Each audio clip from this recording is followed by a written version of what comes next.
transmitiendo. Déjenme nada más que me asegure esto que está transmitiendo. Y dice que sí. Dice, meeting is now streaming live on Facebook. Pero déjenme ver en mi página. Que sí. Qué calamidad. Bueno, yo confío en que ya dice que está. Hoy nada más déjenme corroborarlo. Que sí. Pero esto ya nos dice que sí. Bueno, espero que nos estén viendo ya. Denme un segundo que nada más voy a...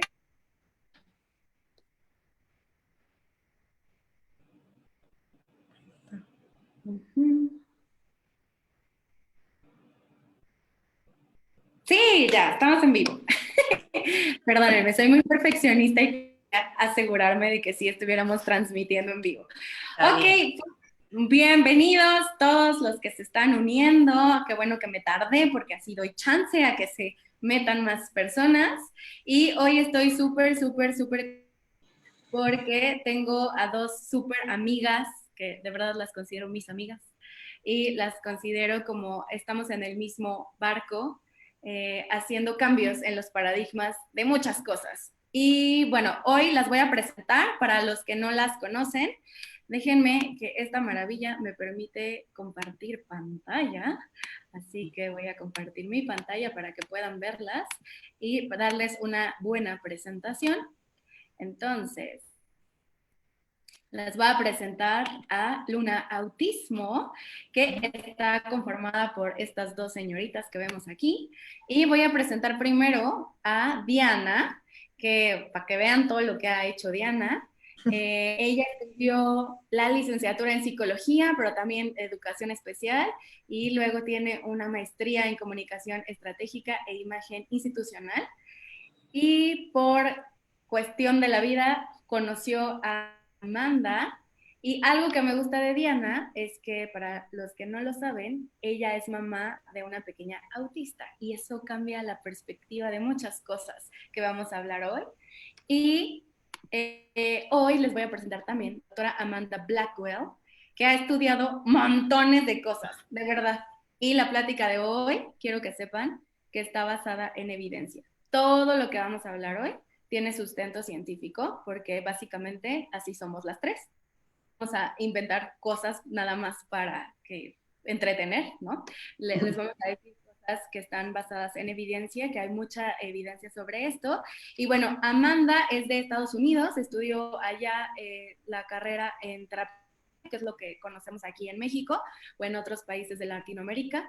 Y después hizo su maestría y va por su tercer doctorado. Así que por favor corran terminando esta plática a seguir a Luna Autismo en Facebook, en Instagram, para que conozcan un poquito más de ellas.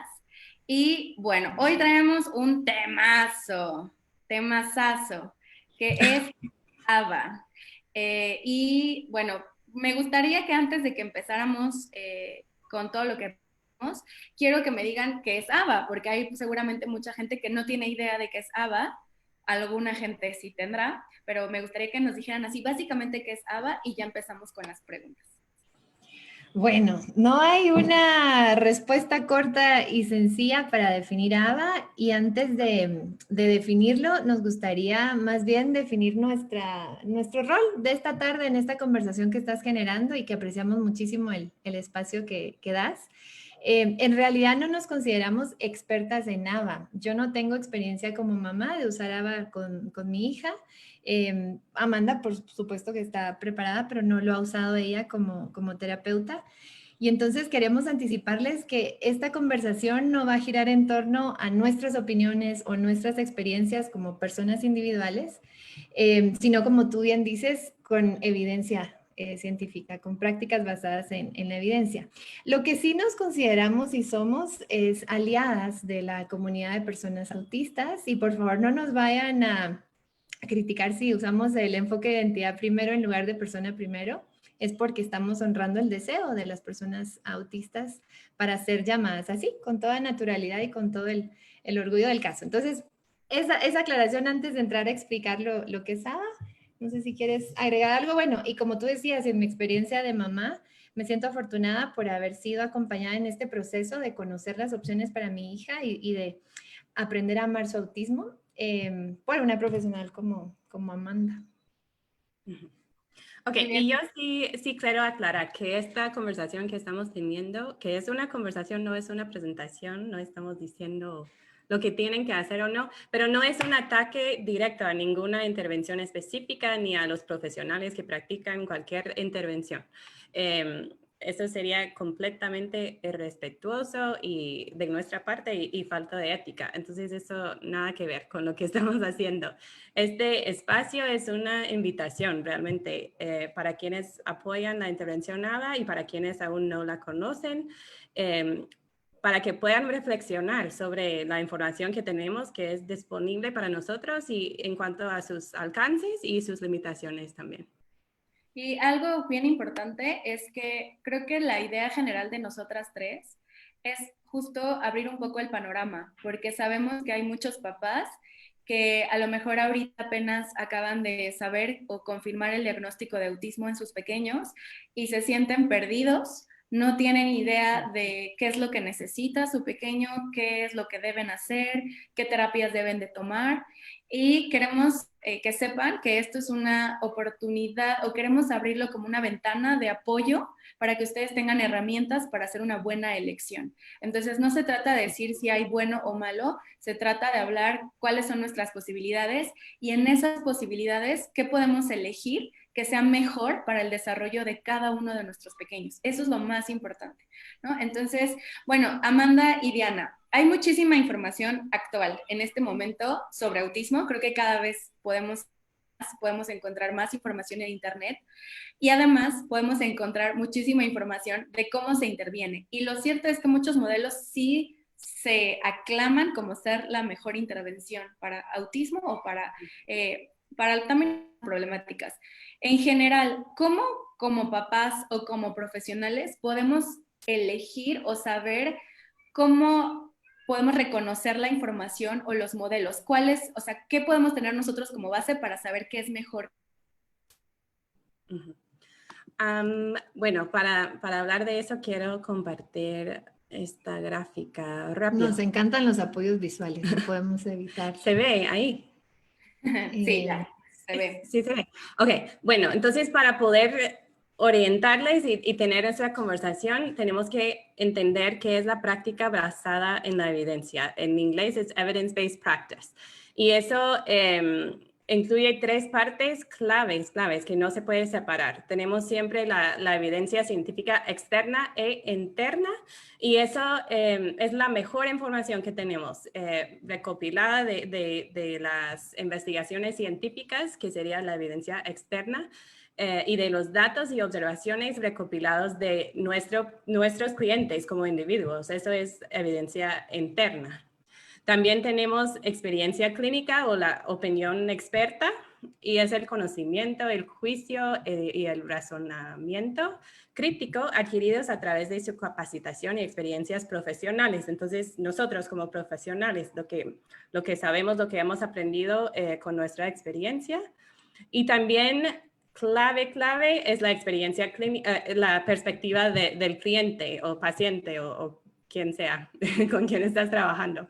Eso, el conjunto único de circunstancias personales y culturales, valores, prioridades, intereses, expectativas identificadas por su cliente y sus cuidadores, sus papás, su familia, sus maestros, todos que están alrededor de esta persona.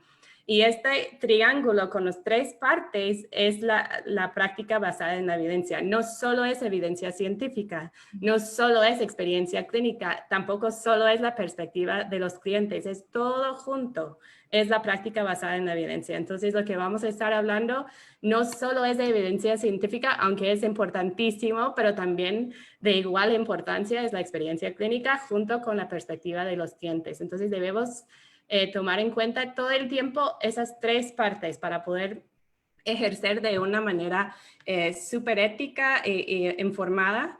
Tenemos que hacer esto, práctica basada en la evidencia. Entonces, creo que partiendo desde aquí podemos tener una conversación sobre las intervenciones que existen. Pero también debemos reconocer que hay diferentes niveles de evidencia. Un post en un blog o en Facebook no es lo mismo que una metaanálisis de cientos de estudios, ¿verdad? Tenemos diferentes niveles de evidencia, de calidad de evidencia. Entonces, no vamos a hablar en mucho detalle, por eso tenemos nuestro curso, Jimena, que vamos a hacer de evidencia científica. Pero quiero que sepan que no todo es igual. Cuando estamos considerando diferentes fuentes de información, hay diferentes niveles. Y si pueden ver ahí abajo, la opinión de expertos es hasta abajo. Sí es importante, sí se vale, pero hay muchas mejores maneras de investigar temas y aprender de su evidencia. Entonces, solo quiero que sepan esto, ¿ok?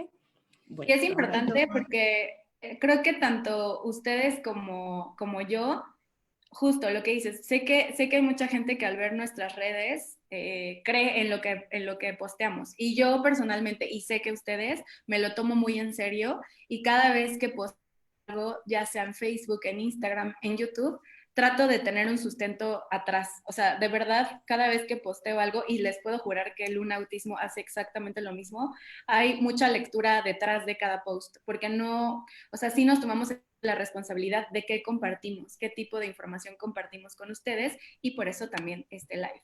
Entonces, bueno, ya sabemos que debemos de tener claro qué tipo de información podemos utilizar para saber si tiene sustento o no, pero me gustaría también aclarar sobre ABA.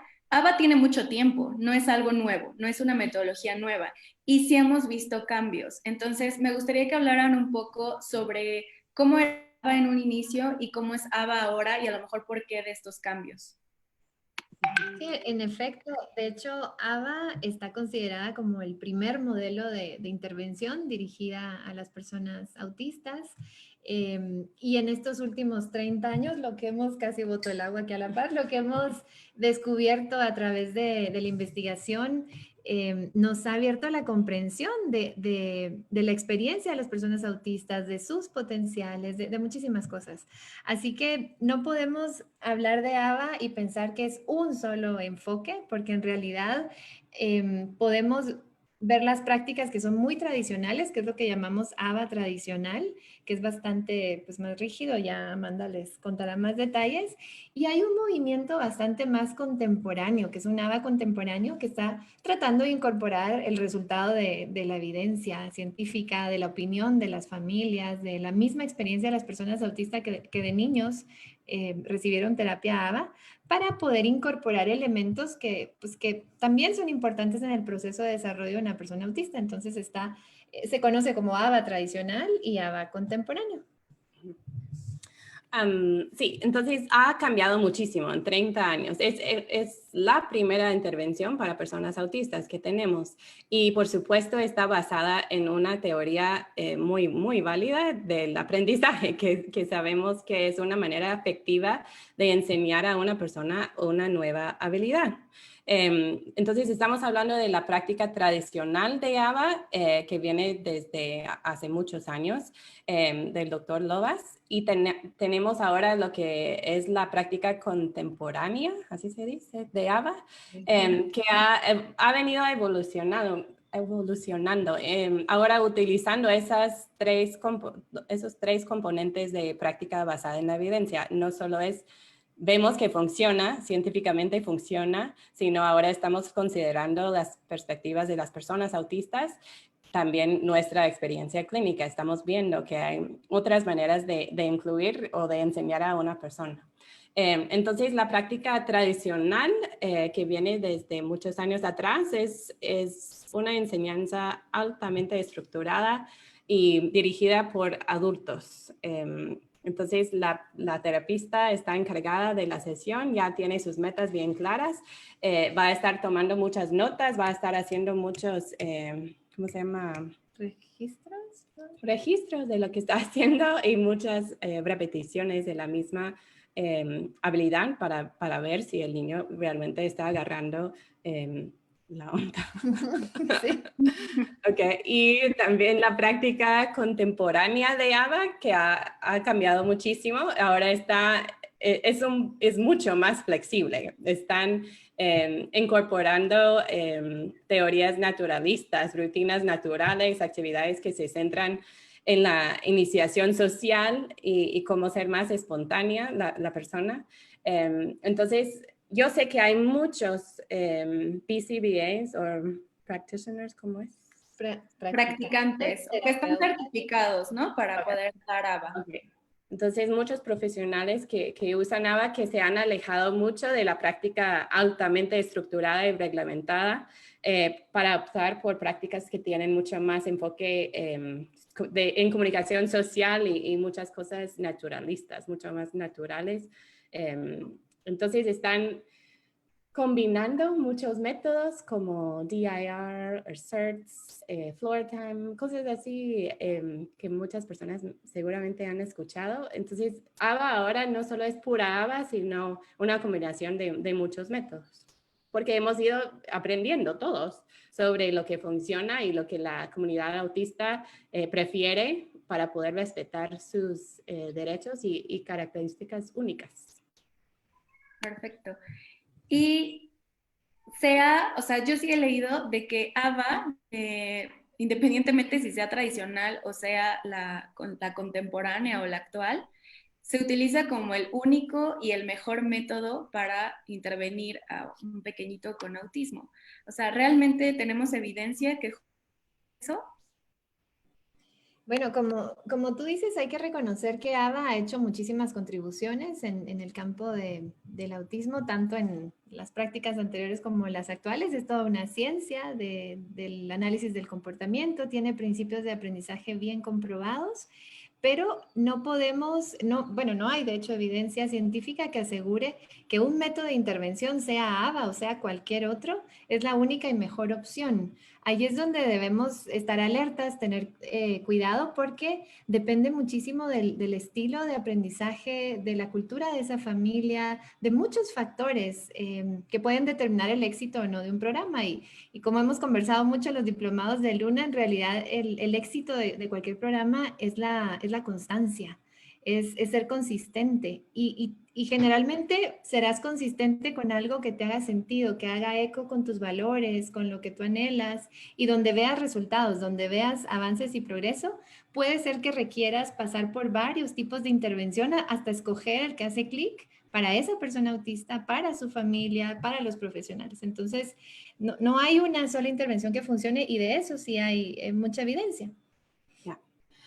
Tenemos investigaciones recientes que son como metaanálisis que consideran o recopilan información de muchas investigaciones. Entonces, hay una investigación del 2019 de Sandbank y sus colegas que considero completísima porque tiene muchas investigaciones dentro de esta investigación. Entonces, lo que estamos viendo es un resumen básicamente de todas las investigaciones que han estudiado las intervenciones, la efectividad de cada intervención. Entonces, lo que ellos hicieron es poner en categorías, como 7 categorías de diferentes intervenciones. Entonces, son intervenciones que son dirigidas por el adulto, que serían como más intervenciones conductistas. También tenemos intervenciones del desarrollo, que son 100% dirigidos por el niño. También tenemos intervenciones sensoriales, tenemos intervenciones con tecnología, intervenciones con animales. Son 7 categorías. Entonces, lo que estábamos evaluando era qué abordaje tiene más evidencia científica. Y básicamente lo que encontraron, bueno, de los 3 categorías más grandes, que serían abordajes conductuales, abordajes del desarrollo y una combinación de los dos, que se llama en inglés NDBI, que es intervenciones naturalistas del desarrollo y la conducta. Entonces, es una combinación de esas intervenciones, esos 2 tipos de intervenciones. Y básicamente lo que encontraron es que la combinación es lo que tiene más evidencia. no es uno o el otro, sino es un enfoque de intervención con evidencia prometedora, cuando es una combinación de intervenciones naturalistas del desarrollo y la conducta. Entonces, también esas intervenciones de desarrollo también tienen mucha evidencia prometedora, porque estamos viendo que los niños aumentan, o las personas autistas aumentan sus niveles de interacción social, que realmente aprenden cómo ser más sociales o cómo desarrollar esas habilidades sociales, y con eso aumenta su lenguaje y su comunicación.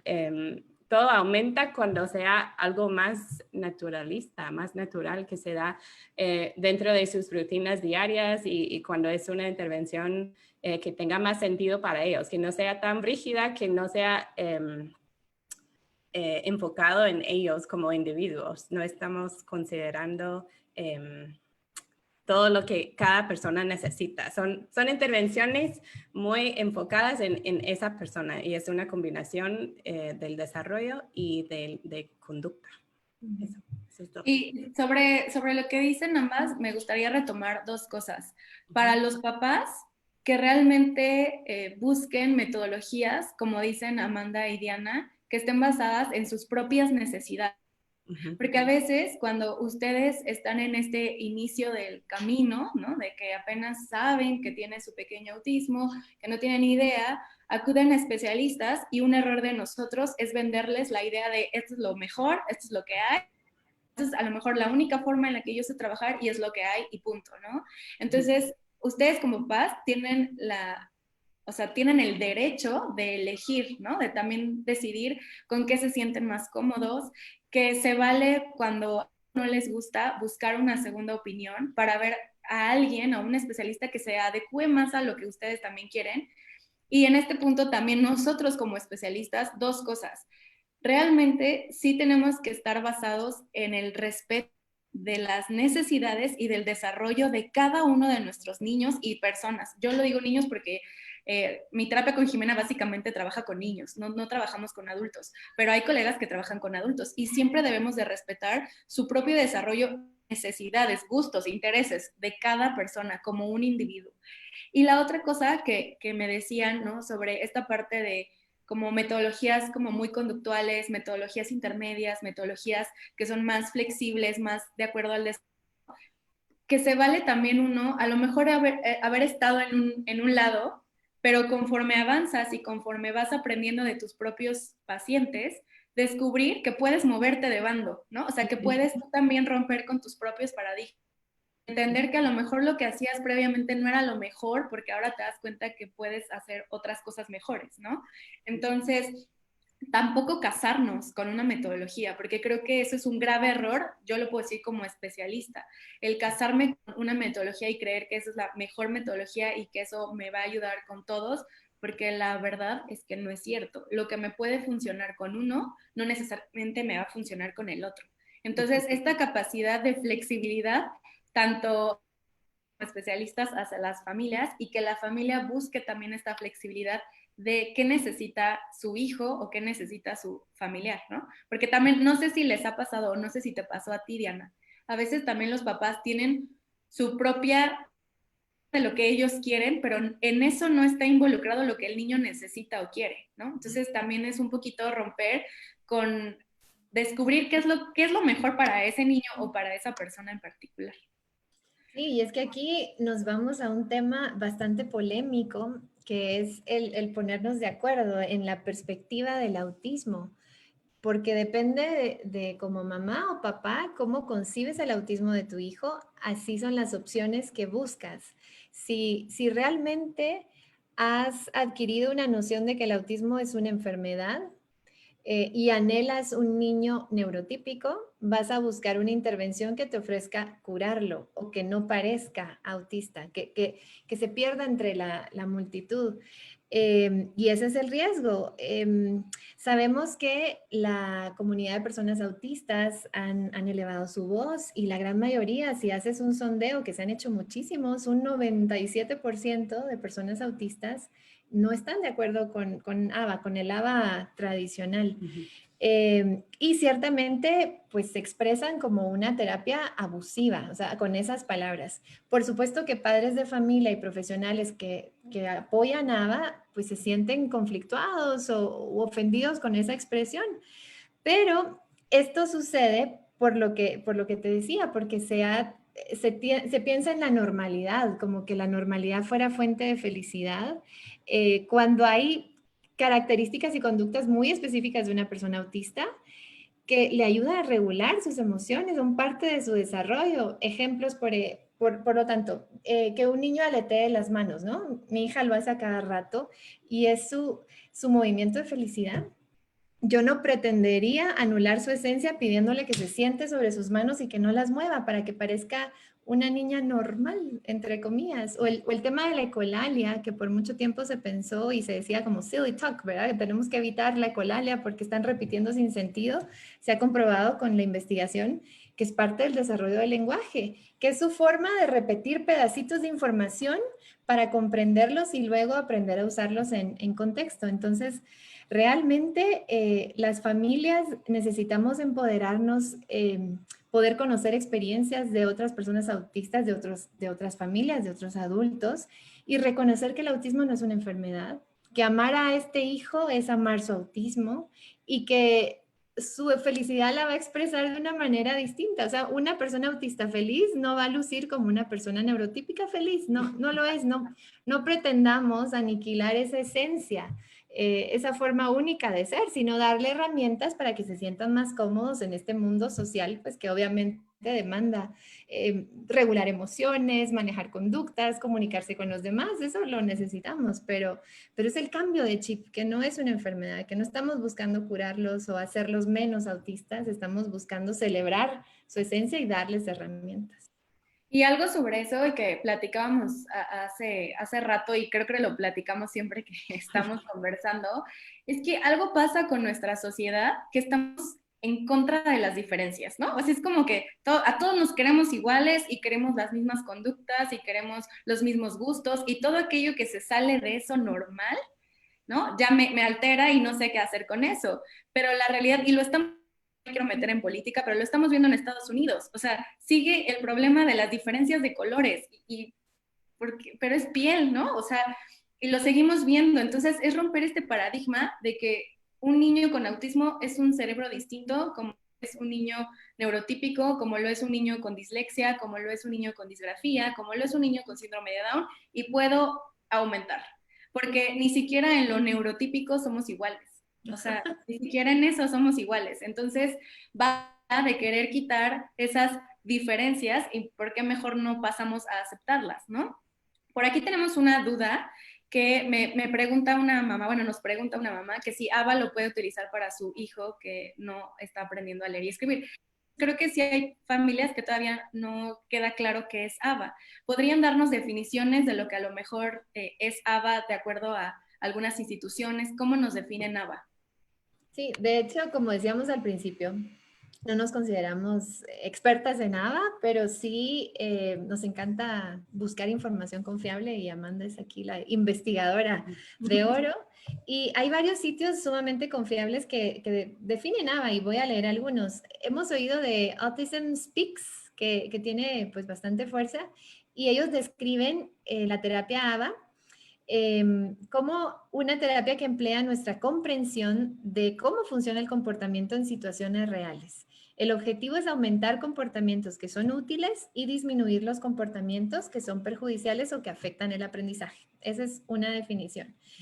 Autism Canadá dice que el análisis del comportamiento aplicado, eso significa en las letras ABA, pero en inglés, es un proceso de aplicar sistemáticamente intervenciones basados en los principios de la teoría del aprendizaje para mejorar los comportamientos socialmente significativos, también en un grado significativo. Y la página de Applied Behavior Analysis edu.org dice que ABA, el análisis del comportamiento aplicado, es la práctica de aplicar principios psicológicos de la teoría del aprendizaje de una manera sistemática para alterar el comportamiento en seres humanos o en animales. La práctica se usa ampliamente en educación, atención médica, capacitación de animales, gestión empresarial, deporte, etcétera. Pero es particularmente prominente en el tratamiento del TEA, del trastorno del espectro autista, para el cual es una de las únicas terapias científicamente válidas disponibles. Ahí es donde está esa declaración que no está respaldada por la evidencia. Si revisamos estas definiciones, todas coinciden en lo importante que es enseñar conductas que son socialmente aceptadas para reemplazar las conductas que se consideran disruptivas. Pero el análisis hoy y la reflexión es que en ninguna de estas definiciones se hace referencia a las emociones o al bienestar de esa persona autista. Y puede ser, por supuesto, que el profesional sí lo tenga presente al momento de la intervención, pero no hay como en su discurso cosas muy específicas que se centren en la regulación emocional, por ejemplo, en qué está sintiendo ese niño por dentro, en darle esas herramientas no solo para regular la conducta por las consecuencias que pueda obtener, sino realmente sentirse escuchado y comprendido. Entonces, por supuesto que es bueno aumentar comportamientos que van a ser útiles y reducir comportamientos que puedan infligirle daño a esa persona a otras personas, pero nunca olvidar el elemento humano, las emociones, el bienestar. No obligar a un niño a hacer nada si no está en condiciones de hacerlo, si está realmente desregulado emocionalmente, no se va a dar el aprendizaje, y eso lo sabemos todos. Si yo estoy muy alterada, no voy a aprender. Necesitamos lograr un niño feliz, conectado, que nos tenga confianza, y ahí podemos, por supuesto, enseñar comportamientos. Y sobre eso, ese punto que tocas, Diana, ustedes me compartieron varios artículos y de verdad, o sea, algo que a mí me impresionó leer fue que hacían referencia a que muchos adultos autistas consideraban abusivo, o sea, literalmente esa era la palabra con la que se describe, y que muchos de ellos refieren que el tener ABA en sus vidas causó daño emocional. O sea, cuando uno lee eso, de verdad es porque en lo que nos acabas de decir, que dice Applied Behavior Analysis edu.org, está comparando ABA o sea, literalmente, capacitación de animales. O sea, estamos comparando una metodología para niños o para personas con conductas o condicionamientos que también se utilizan para animales. ¿En qué momento llegamos a esa comparación, no? Y la otra cosa que me llamó mucho la atención es que a veces ABA es tan poco flexible ir ciertos parámetros o ciertos pasos que referían que muchos papás tenían que ir en contra de su instinto como papás, ¿no? O sea, que ven que su hijo, o sea, la está pasando mal, pero como ABA es así rígido, que seguir con estos pasos para que funcione, van en contra de lo que ellos saben que no está bien para su hijo. Entonces, ¿en qué momento llegamos a este punto cuando yo les decía a ustedes? O sea, para mí, algo que yo siempre les digo a los papás es sigan su instinto. No hay nadie que conozca mejor a su hijo que los papás. Entonces, o sea, ¿en qué grado una super terapia o una super metodología va a ir en contra de lo que el papá sabe que su hijo pueda sentir o pueda necesitar? Porque todos los que somos papás, o sea, uno entiende a sus hijos, aunque no hablen, uno sabe cuando necesitan algo, cuando algo no está bien, cuando algo pasa, uno lo intuye porque somos sus papás. Entonces, híjole, el tener una metodología que vaya en eso no me parece en lo personal natural, ¿no? Y adecuado. Entonces, es importante, vamos a la siguiente pregunta, creo que los papás se preguntan, ¿funciona ABA? ¿Sí o no?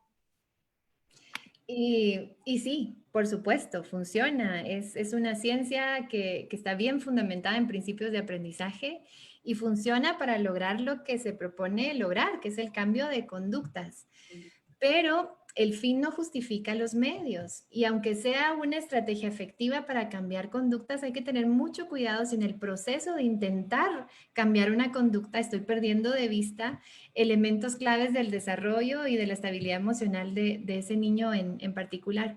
Sobre todo en el caso de niños autistas que son mínimamente verbales o no verbales y que no escuchamos su no. su posibilidad de negarse, de decir estoy incómodo, no quiero esto, y es obligarlos, por ejemplo, a la habilidad de sentarse en una mesa para trabajar, que eso es parte de un contexto educativo, pues que necesitamos aprender a sentarnos a una mesa a trabajar. Pero no me voy a enfocar en que a toda costa se siente en una mesa.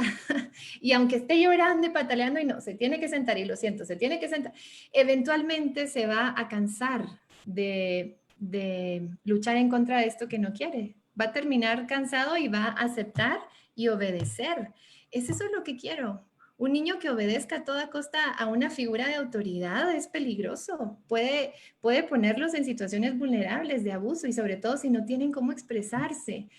¿Por qué no? Si él está más cómodo en el suelo, empezamos en el suelo y yo me encargo de seguir su liderazgo y de buscar la forma de conectarlo y llegar al momento en donde una actividad interesante que hagamos en mesa, pues él se motive y se sienta en la mesa. Y logré el objetivo de sentarse en la mesa, pero por supuesto que funciona, los principios del aprendizaje están comprobadísimos, pero la pregunta ¿es esta metodología adecuada para este niño? Y es lo que yo quiero lograr, un objetivo que responde a su interés superior, es un objetivo que consensuamos con la familia, o fui yo la experta la que les dije a la familia lo que su hijo necesita.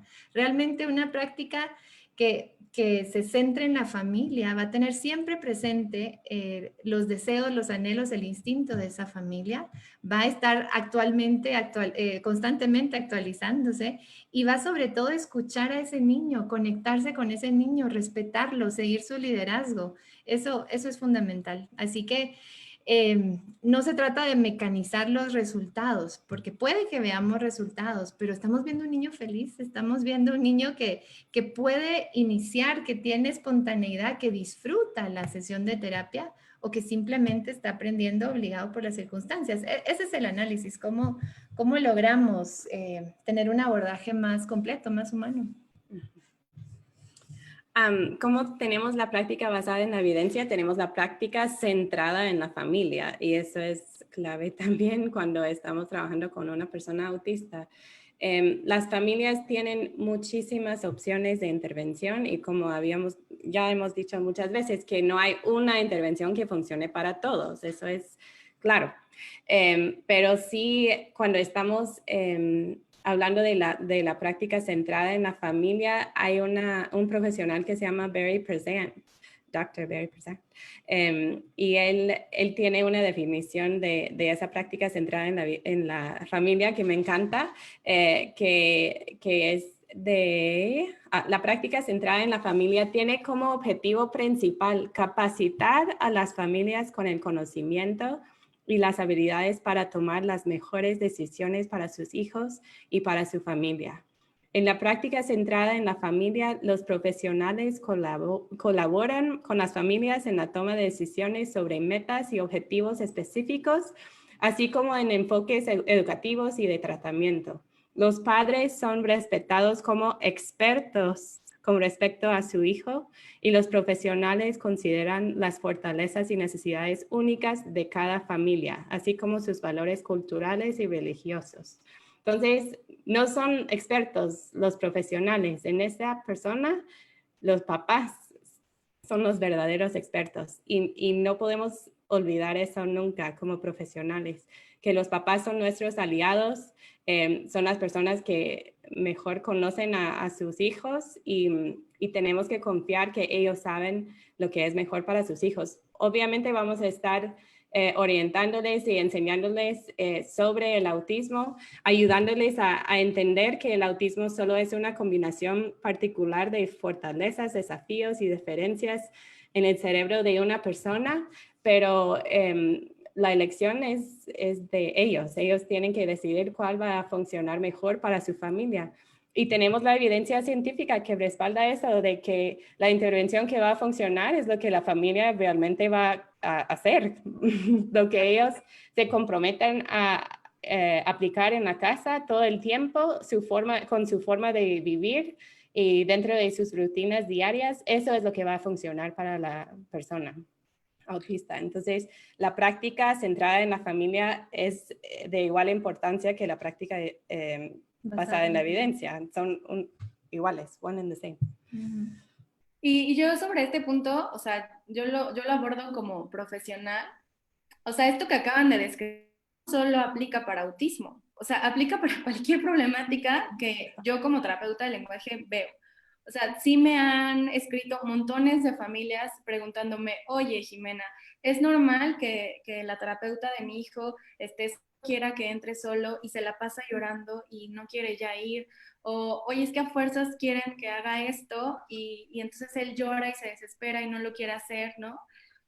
Bajo ninguna circunstancia eso está bien, ¿no? Y de hecho, de las primeras, sobre todo ahora en terapia online, yo les digo a los papás, es de, no me interesa que lo obligues a que se siente en la computadora. Si no lo quiere hacer, está perfecto. Hay formas de hacer una buena intervención contigo, ¿no? O sea, con el papá. Porque al final, lo que dicen, si un papá está comprometido, si un papá tiene claro los objetivos, qué queremos lograr y hacia dónde vamos, y sabe cuáles son las necesidades particulares de su pequeño, es un papá que va a hacer que avance el niño. Porque yo, como especialista, soy una guía. Yo puedo ir diciendo, ahora vamos por aquí, ahora vamos por acá, ahora vamos a hacer esto. Pero realmente el gran porcentaje de trabajo es de los papás. Cuando tienes papás que saben todo eso que acabo de decir, son niños que avanzan así, independientemente de la que estamos enfrentando.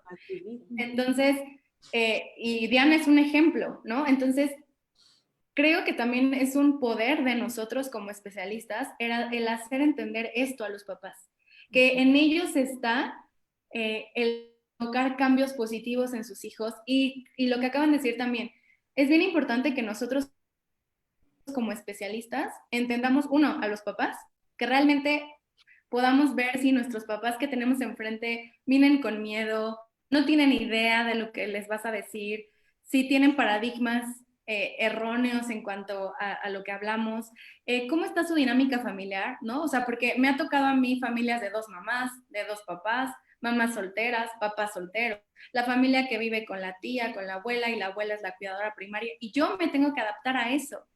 ¿Por qué? Porque eso es el centro de mi niño, es lo que rodea a mi niño. Y si yo puedo integrar a todo el grupo familiar, voy a hacer que ese niño florezca. Y eso es lo importante. Entonces, son cosas que no debemos de dejar a un lado en cualquier tipo de intervención, en cualquier problemática que podamos estar enfrentando.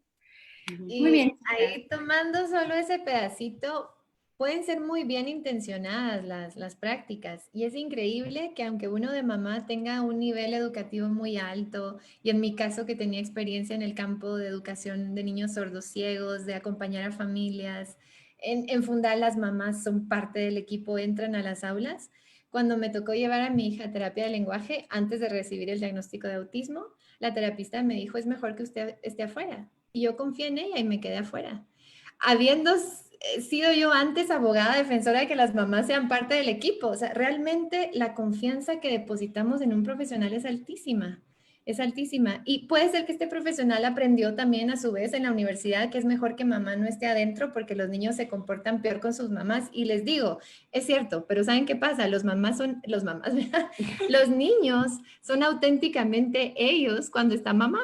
Ahí es cuando es la persona a la que más confianza le tienen sobre la faz de la tierra, que saben que les amamos incondicionalmente, entonces se van a portar como quieren, porque mamá los va a amar siempre.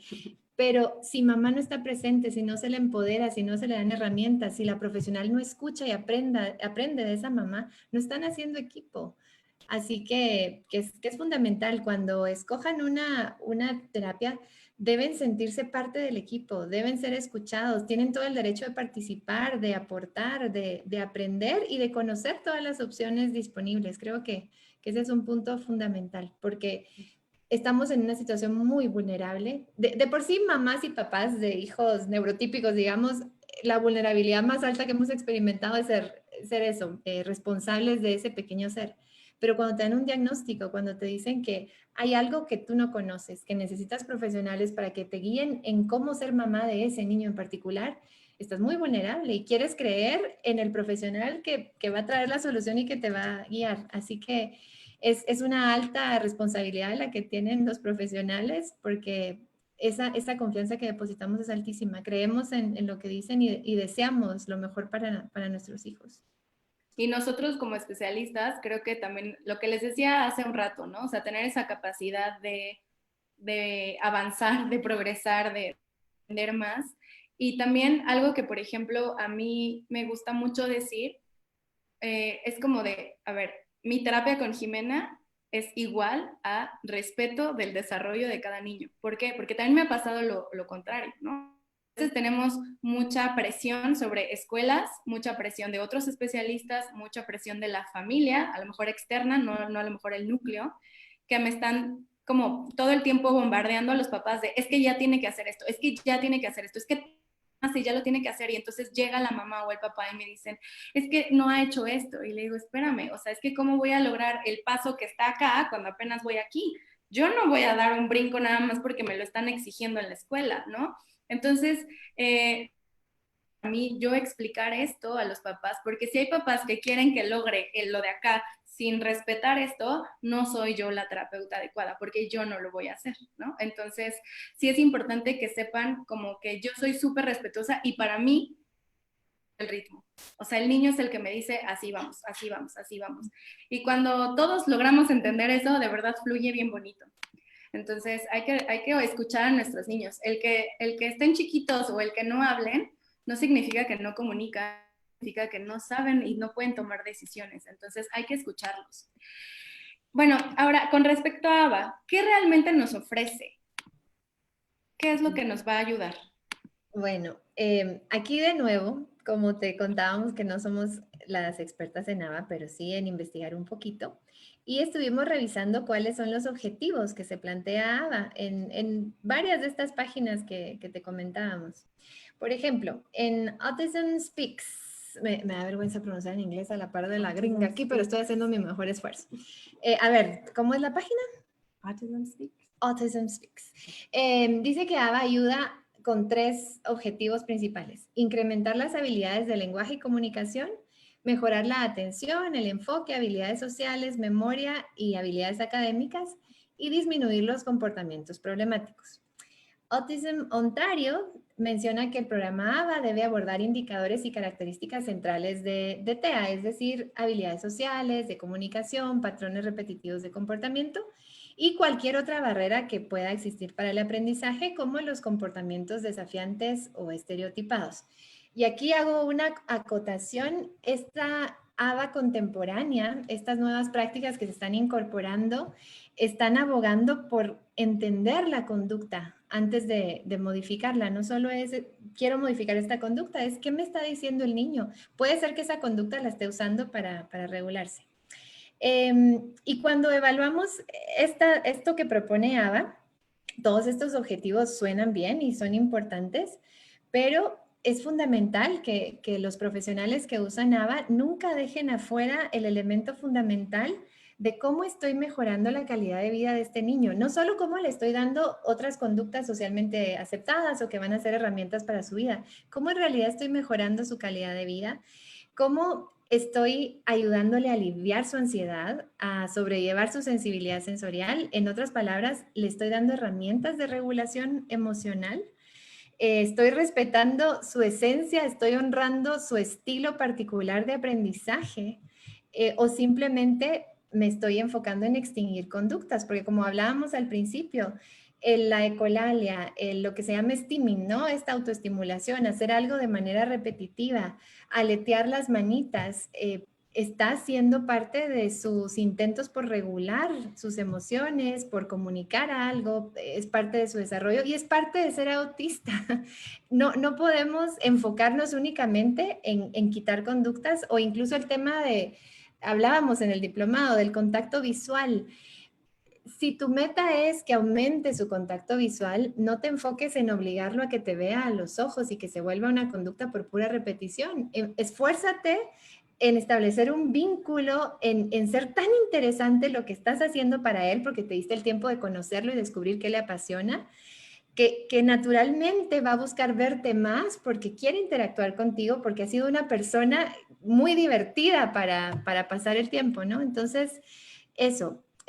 ABA ofrece todas estas herramientas de cambios de comportamiento que son útiles, pero es bueno incorporar el elemento de regulación emocional y comprender las conductas desde la perspectiva de cada niño. Y debemos decir que ahora ABA de hoy sí está tratando de incorporar más de eso, que el comportamiento, siempre están tratando de investigar por qué están comportándose así, pero también tenemos que entender el comportamiento como comunicación, que eso es una forma de comunicarse. Y hay un experto de ABA que se llama Dr. Greg Hanley, que escribió un artículo que nos encantó, que está invitando a todos los profesionales de ABA a aprender, a seguir aprendiendo, como todos debemos estar siempre aprendiendo y cambiando, informando nuestra práctica conforme vamos aprendiendo otras cosas. Pero él invita a todos los profesionales trabajando con personas autistas a escuchar a las personas autistas, aprender escuchando y aprender creando alegría en las sesiones.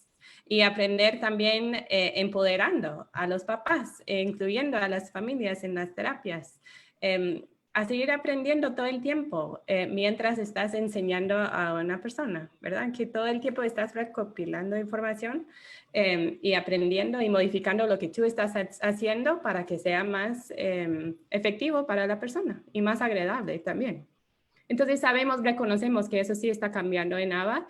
Nos alegra mucho ver que muchas personas están diciendo que están involucrados en las terapias que están recibiendo sus hijos en clínicas que hacen ABA.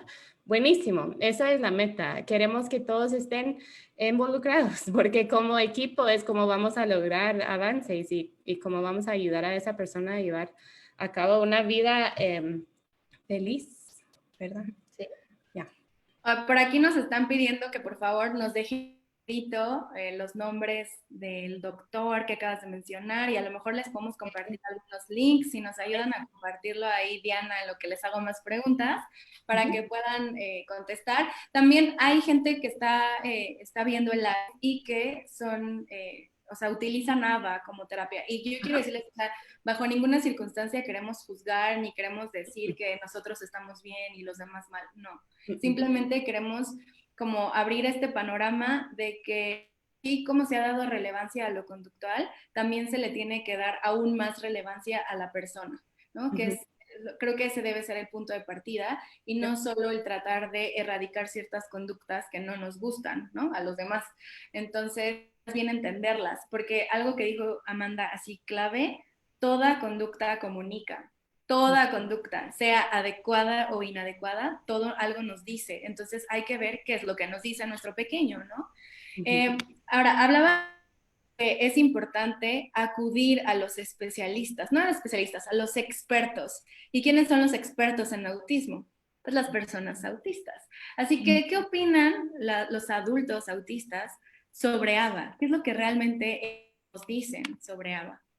Hay que reconocer que los adultos autistas hoy fueron niños hace 30, 20 años y el ABA que conocieron fue un ABA muy rígido y su experiencia es bastante desagradable. Es el sentirse que tenían que ser diferentes a su esencia por complacer a los demás.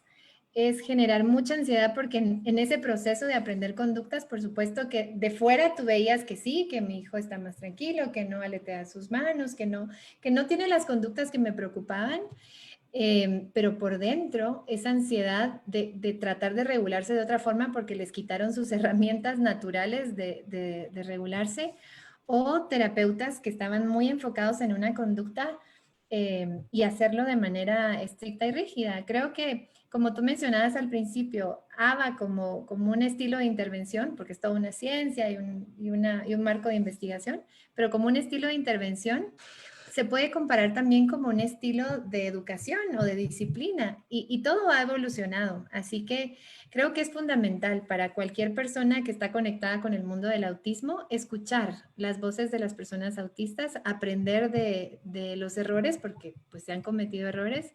Por eso pusimos en los comentarios, no va a aparecer como Luna, va a aparecer como Diana Bonilla de Sandoval, al doctor Greg Hanley y este artículo de cómo un nuevo abordaje de ABA puede incorporar todas estas experiencias que han estado escuchando de las personas autistas.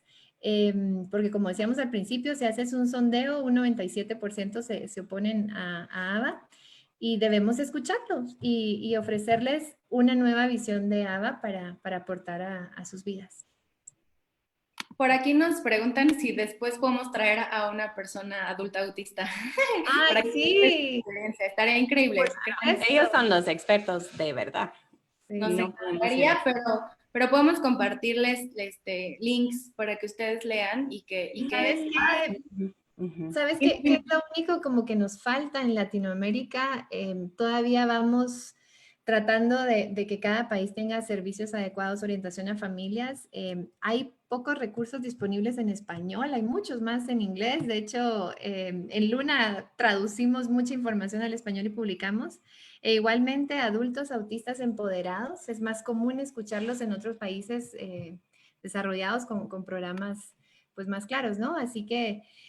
Nos toca escuchar más las voces de los adultos autistas que me atrevería a decir aquí en Guatemala, que el campo es tan reciente de intervención, pues no sé qué tan empoderados están, qué tanto se les ha dado la oportunidad de empoderarse. Pero yo te sí, puedo decir que tarea. aquí en México bien poquito, o sea, ¿no? O sea, nos falta mucho, pero, o sea, lo es crear estos puentes de comunicación, de ir rompiendo paradigmas e ir aprendiendo, ¿no? O sea, porque aprenden ustedes como familias, pero también aprendemos nosotros y vamos, pues vamos progresando y vamos mejorando y es eso, que no perdamos esa flexibilidad, ¿no?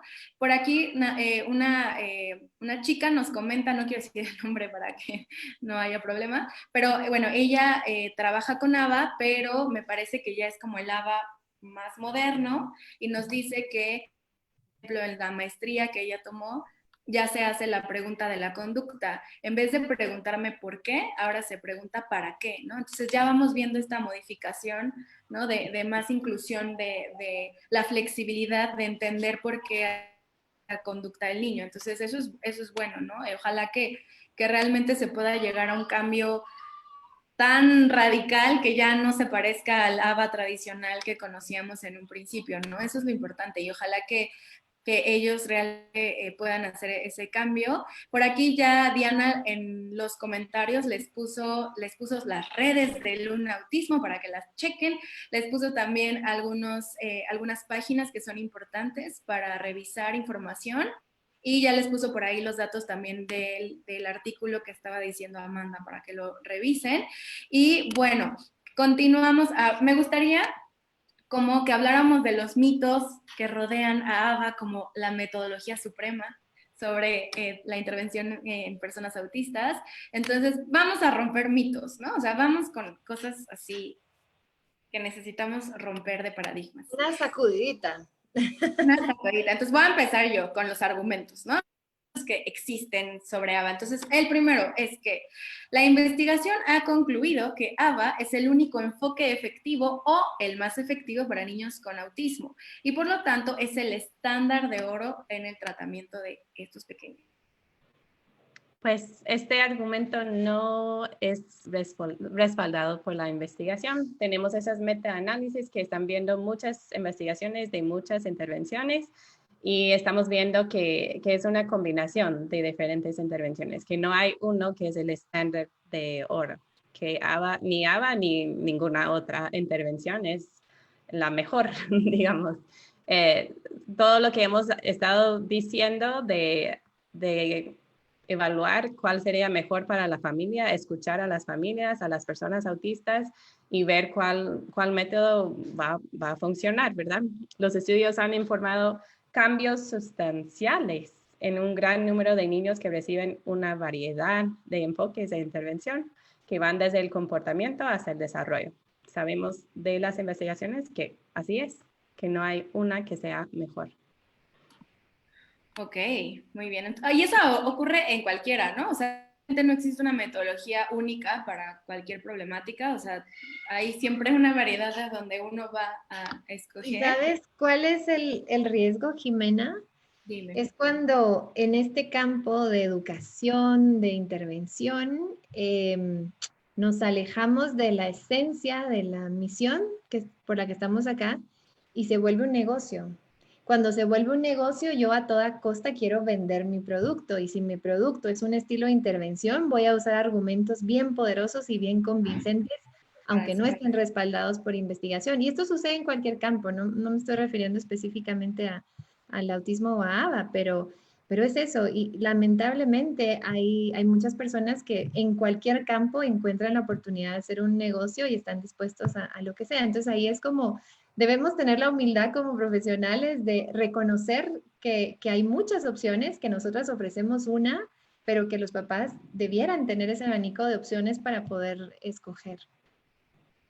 Desgraciadamente aquí en México, y no sé si en Guatemala les pase, o sea, realmente la gente cuando llega conmigo a nuestro centro y platicamos en nuestra primera entrevista, no tienen ni idea. O sea, si yo no se los explico, no hubo alguien antes que se detuviera a explicarles. Y muchas veces han ido con otros especialistas antes, neuropediatras, psiquiatras, pediatras, ¿no? Todavía no tenemos ese soporte a nivel salud en nuestros países que les permitan a los papás tener como toda esa gama o esa variedad de posibles métodos de intervención.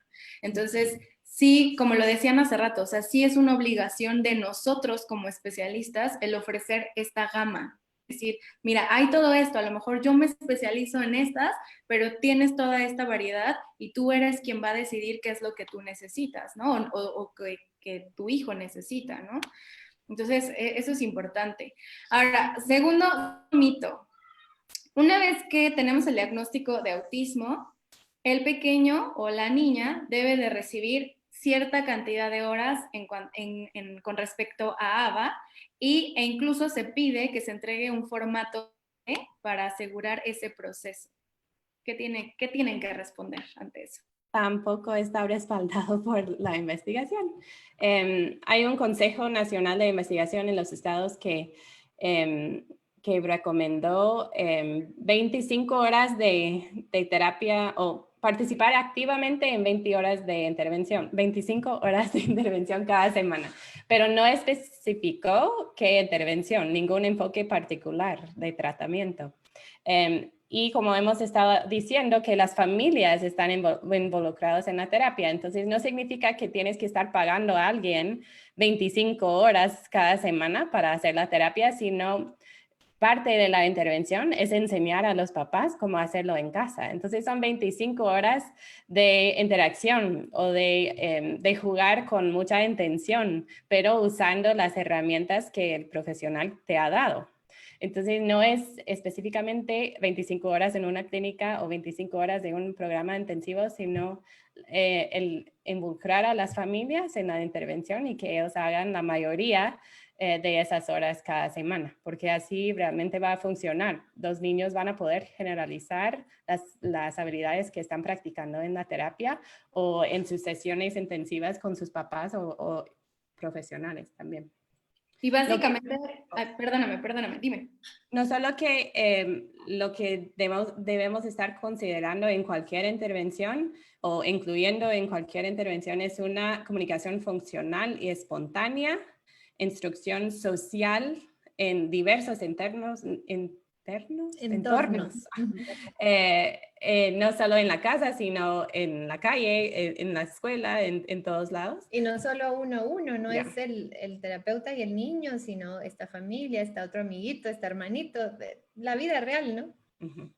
Y también habilidades de juego que son súper importantes, instrucción que conduce a la generalización y mantenimiento de objetivos cognitivos en contextos naturales, eso es importantísimo, y también enfoques positivos para abordar conductas problemáticas.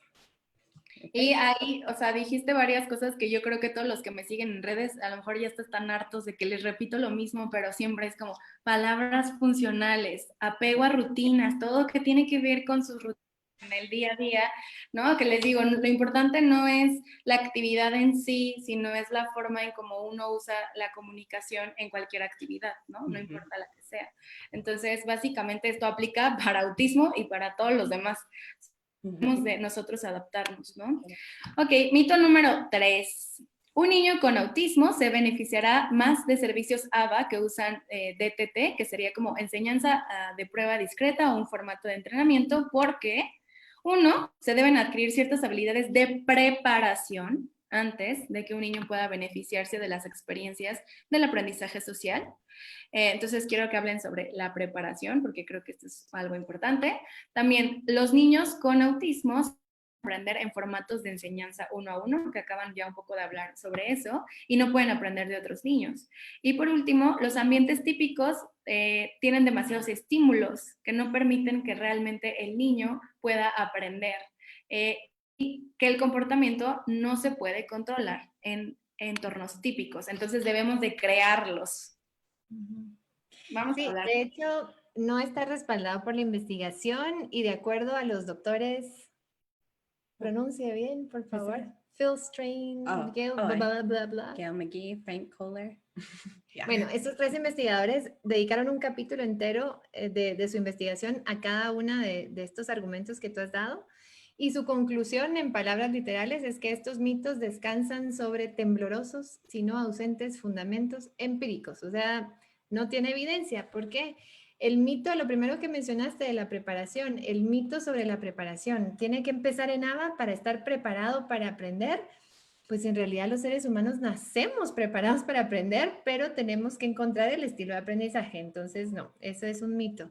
El mito este de la tutoría uno a uno, que necesitamos un formato de enseñanza rígida, adulto y niño, tampoco es así. De hecho, hay mucha evidencia científica de la efectividad de incorporar a otro niño de la misma edad y de hecho en la práctica contemporánea de ABA se está incorporando mucho más la participación de otro niño, porque calidad y no cantidad, o sea, tampoco se trata de grupos muy grandes, pero con otro niño es suficiente para generalizar estas habilidades sociales y nosotros hemos visto que cuando 2 niños juegan es otro nivel que ningún adulto va a poder llegar.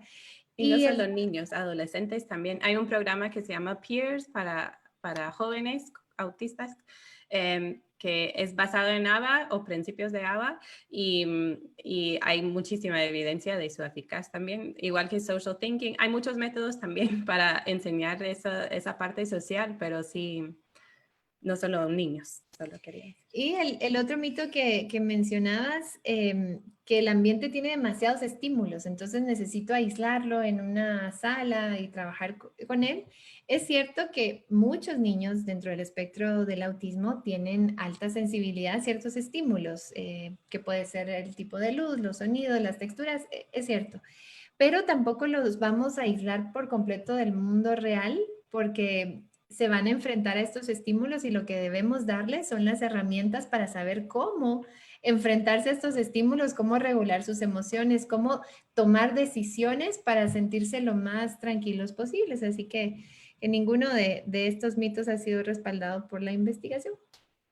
Y algo importante también es que varios de estos mitos aplican para otras problemáticas. O sea, se los repito, realmente la visión que queremos dar es que esto aplica para cualquier persona, ¿no? A mí me ha pasado mucho que hablan acerca de, es que no podemos trabajar lenguaje hasta que el niño no mejore la atención o la conducta, o no podemos trabajar el lenguaje hasta que motoramente no haya logrado cosas, o básicamente mitos que tienen desfases motores siempre se enfocan en la parte motora, pero la parte del lenguaje se queda a un lado y no hay una preparación tal cual, porque el lenguaje se empieza a estimular desde el día que nació el niño, ¿no?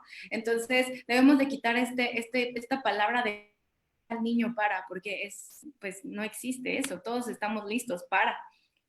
Muy bien. Mito número 4. Si un niño no recibe ABA intensivo para sus 5 años de edad, la ventana de oportunidad para aprender se... ¡Ay! Esa está buena porque aplica para otras cosas. La famosa ventana de oportunidad, esto es un riesgo. Yo daré como la perspectiva desde las familias. No todas las familias tienen la posibilidad de recibir un diagnóstico temprano por muchos factores, desconocimiento, falta de recursos, falta de profesionales, etcétera. Y manejar este argumento que debemos empezar cuando antes o que ya se nos cerró la ventana de oportunidad, no solo no está respaldada por la investigación y Amanda nos compartirá, sino que puede generar sentimientos de culpabilidad en las familias, que no hice lo suficiente, entonces por mi culpa él no se ha logrado desarrollar y cualquier desafío que tenga en su vida me voy a seguir culpando por no haber hecho esto antes. Así que por supuesto que los niños tienen mayor facilidad para aprender. Por ejemplo, el aprendizaje de diferentes idiomas de 0 a 6 años es maravilloso. Ya uno de adulto intentando otro idioma ya es un poco más complicado, pero siempre se puede aprender. Así que hay que tener cuidado con los argumentos que usamos, generar esa urgencia en los padres de que deben empezar ya y si no se cierra la ventana de oportunidad, no es para nada ético ni apropiado. Y es importante tener en cuenta que la declaración sobre la ventana de oportunidad es una representación inexacta de una declaración que sí es verdadera, que es uno de los factores asociados con mejores resultados es la intervención temprana.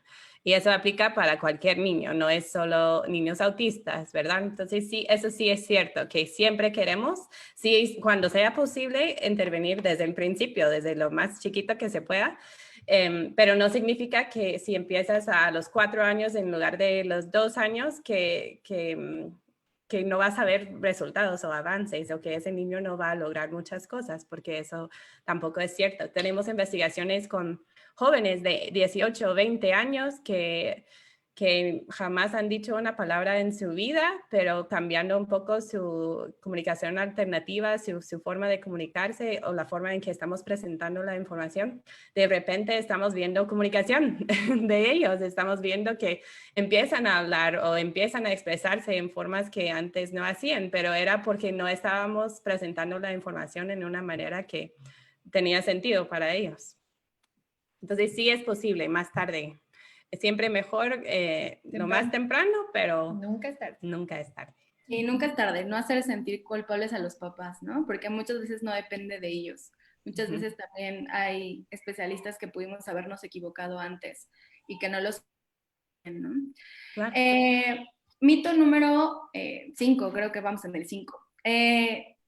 ABA es el único enfoque que realmente nos ayuda a recuperar el autismo y únicamente en la mitad de los casos. No respaldado por la investigación. Y ahí tenemos un tema de conceptos, de paradigma, de la búsqueda de la cura, que no es lo que debiéramos enfocarnos. De nuevo, el autismo no es una enfermedad, se manifiesta con algunas dificultades, algunas fortalezas también, algunas conductas que son inusuales, pero no debemos buscar recuperar el autismo. Y realmente esta afirmación descansa sobre una investigación en particular de uno de los creadores, ¿no? De ABA. Pero, de nuevo, hay mucha polémica en este tema de la recuperación. Y el progreso va a continuar durante toda su vida. Se pueden llegar a desempeñar muy bien académicamente, desarrollar relaciones sociales, teniendo una calidad de vida, pero eso no significa que se recuperaron del autismo. Van a ser autistas toda su vida porque forma parte de su esencia, de cómo está configurado su cerebro, de cómo funciona. El objetivo no debería ser la recuperación, sino el darles herramientas para que puedan ser quienes son y ser también aceptados, ¿no?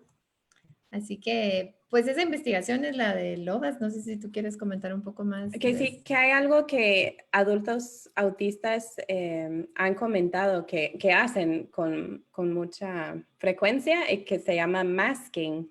Y eso es más que todo como escondiendo sus comportamientos autistas o sus tendencias autistas, porque saben en sus mentes, saben que es el comportamiento adecuado, aceptado socialmente por los demás, pero no significa que no tienen el deseo de flap o de decir diferentes cosas, ¿verdad? Pero que están haciendo el esfuerzo por no hacerlo. Pero eso no queremos que hagan, realmente no debería de ser algo necesario, pero sí es algo que hacen frecuentemente masking.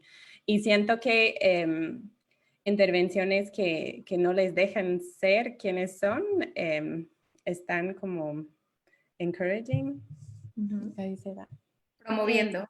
Promoviendo, sí, depende del contexto, me quedé esperando. Pero masking no es la meta, la independencia y felicidad es la meta de cualquier terapia. Y este argumento de que ABA es la única intervención que ofrece recuperación y que más o menos el 50% logran recuperarse, fue de un estudio hace 30 años donde no existían todas las medidas de confiabilidad que hay ahora y han intentado repetir ese estudio y no han logrado conseguir esos mismos resultados. Entonces, de nuevo, la invitación es a no enfocarnos en curar algo que no es enfermedad y en estar muy actualizadas con las investigaciones y las intervenciones actuales para ir complementando lo que hacemos desde cualquiera de las perspectivas que hay actualmente para intervenir.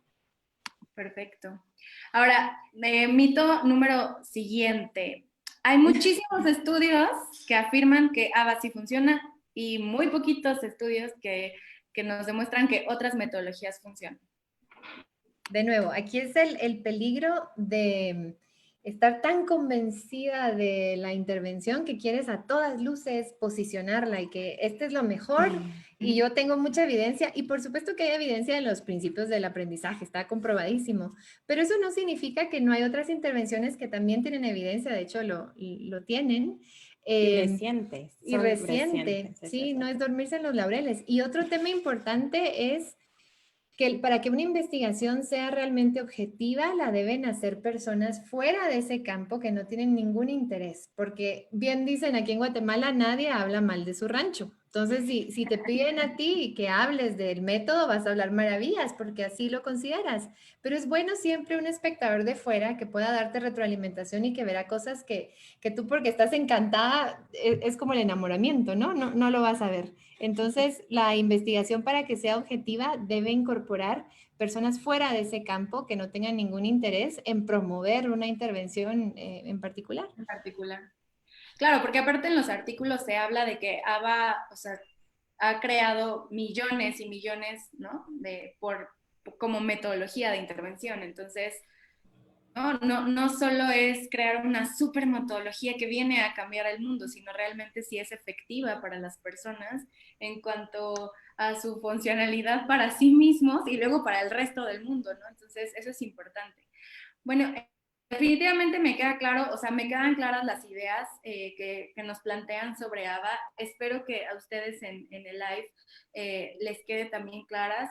Y ya para cerrar, me gustaría que nos contaran como papás y también como especialistas, ¿qué debemos de tomar en cuenta para decidir si una metodología es buena o adecuada para que realmente nos funcione?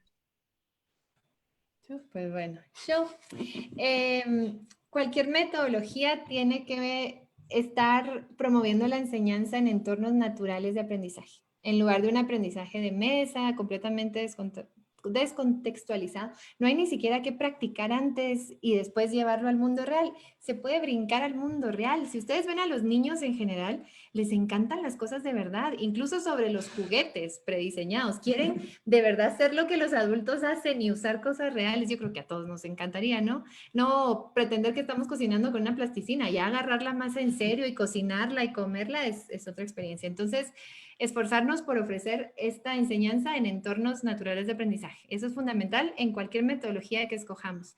También generar una comunicación flexible, espontánea, es celebrar y honrar la forma en la que esa persona se está comunicando, porque la meta no debe ser el lenguaje hablado, la meta debe ser la comunicación y la meta debe ser que esa personita se sienta escuchada y entendida de cualquier forma en la que se esté comunicando, no obligada a dar respuestas específicas en indicaciones repetitivas. ¿Cuál es tu nombre? Emma, ¿cuál es tu nombre? Emma, ¿cuál? Eventualmente va a aprender su nombre si lo hacemos de una manera mucho más dinámica. Y que los reforzadores que usemos, porque claro, como seres humanos, por supuesto que una conducta va a aumentar cuando yo tengo una motivación de vuelta. Hice esto y esta consecuencia es positiva, me gusta, voy a repetir eso, ¿no? Pero que esos reforzadores sean más naturales y no tanto externos. Por ejemplo, es increíble, yo lo aprendí. Yo como mamá estaba lista con el chocolate o con cualquier cosa y recuerdo que Amanda me decía, dile que estás orgullosa de ella, dale un abrazo. Es increíble el poder que tiene el elogio social. Y uno cree que un chocolate va a ser más importante, más efectivo. No. Y cuidado porque luego podemos caer en el error de que van a estar esperando su chocolate con tal de hacer algo cuando tenemos como seres humanos otras formas de motivarnos. Entonces creo que esos tres elementos son importantes en cualquier intervención que se escoja. Amanda, ¿no? Algo más. Estaba de acuerdo. Si esta conferencia fuera en inglés, a mí me vieran ahí trabándome toda y Amanda brillando, ¿no? Pero La fluida. Pero no pasa. es. Pero sí. Bueno, sí, la combinación que hemos estado hablando todo el tiempo, que no es una intervención específica, debería de incluir todo lo que estaba diciendo Diana, que esos son traits o características de no solo una intervención, sino un tipo de intervención, un estilo, un enfoque particular. Entonces, si estamos partiendo de este punto, va a estar bien, ¿verdad? Si estamos entendiendo todo eso. Y que todos los profesionales, solo quiero recordarles de que todos estamos aprendiendo con cada niño autista que tenemos, con cada cliente que tenemos, con cualquier cosa, estamos aprendiendo. Entonces, podemos tener mucha experiencia, pero siempre estamos aprendiendo y no debemos tener miedo de dejar en el pasado cosas que hemos aprendido que ya no funcionan o que aunque hemos visto con un niño sí funcionó, si la investigación realmente no lo respalda, y con otras experiencias de profesionales y con las personas con quienes estamos trabajando no están de acuerdo, no hay que tener miedo de dejarlo atrás y decir, me equivoqué o no sabía. Y ahora sí sé, entonces es mi responsabilidad como profesional siempre actualizarme, siempre mejorar mi forma de trabajar con las personas. Es nuestro deber como profesionales. Entonces no hay que tener tanto orgullo de decir, pero así lo he hecho toda la vida y me ha funcionado. Si en verdad hemos aprendido que realmente no es efectivo o hay mejores maneras, formas de intervenir, vamos a hacerlo. Siempre tenemos que ir mejorando, actualizándonos y haciendo lo mejor para nuestras familias y clientes. Y hay que aprovechar que la ciencia evoluciona, que nuestra comprensión de la humanidad evoluciona, que las personas evolucionamos, el mundo cambia. Ahorita después del COVID hemos descubierto todas las herramientas que tenemos en línea. Claro, nada sustituye la presencia, pero vaya que se han caído muchas fronteras. Así que la invitación es esa. De verdad, en Luna nos mueve honrar el legado de todas las personas autistas. Creemos que el curso de la humanidad no sería el mismo sin esa diversidad de mentes que ven cosas diferentes. La diversidad no solo es natural, es necesaria.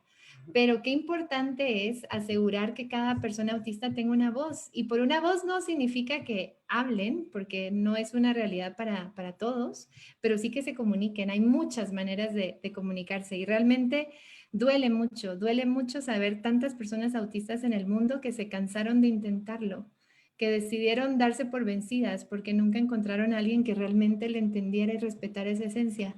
No podemos permitirlo.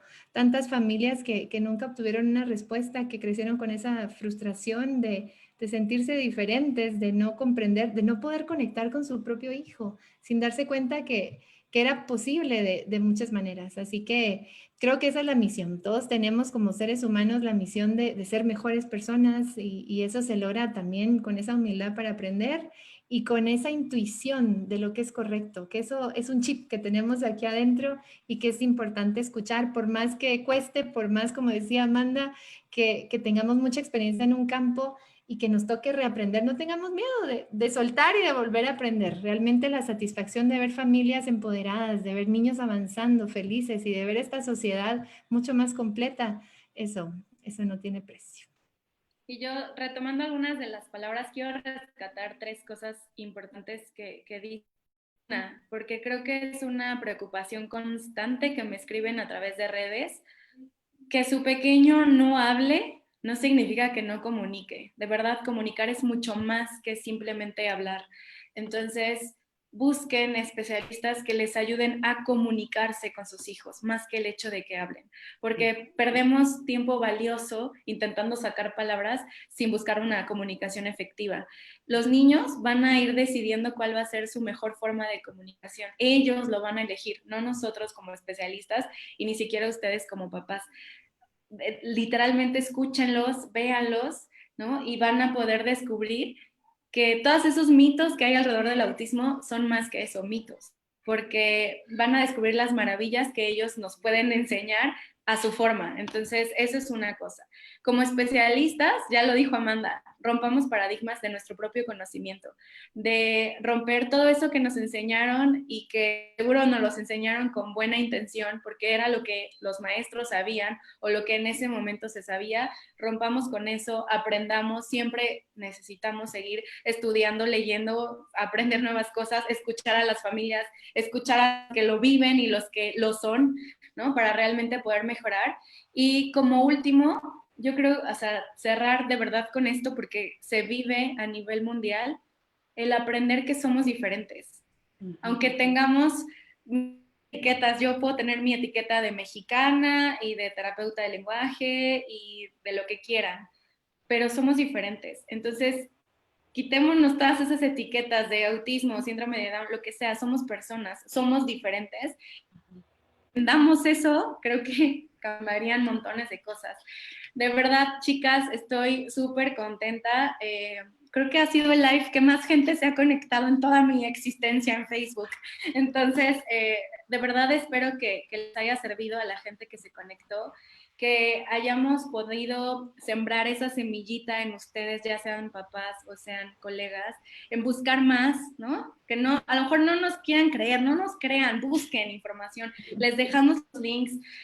Por favor, sigan a Diana y a Amanda en Luna Autismo, Facebook, en Instagram. También por ahí tienen su página de YouTube. De verdad, son unas personas ¿no? Están empezando, no importa. Ustedes sí, que pongan más videos.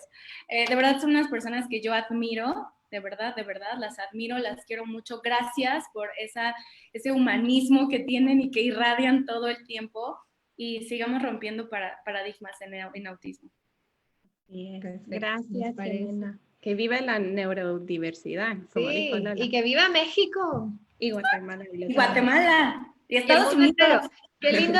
Estábamos con la vista acá y abajo viendo los comentarios, todos los saludos. Sé que hubieron muchas preguntas que no pudimos responder, pero ya que terminemos el live, nos vamos a dar tiempo de irles respondiendo. Así que también un saludo para todas las que estuvieran haciendo comentarios y que vivan todas las metodologías, dice Natalia Girón, que vivan. Sí. Bueno, pues sí, nada más déjenme descubro cómo guardo esto en Zoom, porque, o sea, cómo lo dejo guardado así, no sé, ahorita veo, pero sí, si puedo, ahí se queda para que lo vea. Se va a quedar en automático, no te preocupes. Sí, termina esto y se queda en tu página de Facebook, como cualquier live. Nunca había hecho en Zoom el live, porque nunca invito a nadie, siempre soy yo, egoísta. ¡Qué honor! Muchas gracias por estrenar. Están estrenando, ¿no? Les agradezco mucho, las quiero mucho, y por favor, a todos los que son colegas, inscríbanse al diplomado. Yo ya voy por el nivel 2, que ya lo van a abrir. Inscríbanse a sus diplomados, hagan presión con Amanda y con Diana para que hagan más proyectos de este estilo en donde podamos aprender más. Y muchas gracias, chicas. Gracias a ti, Jimena. Te queremos mucho. Adiós. Bye.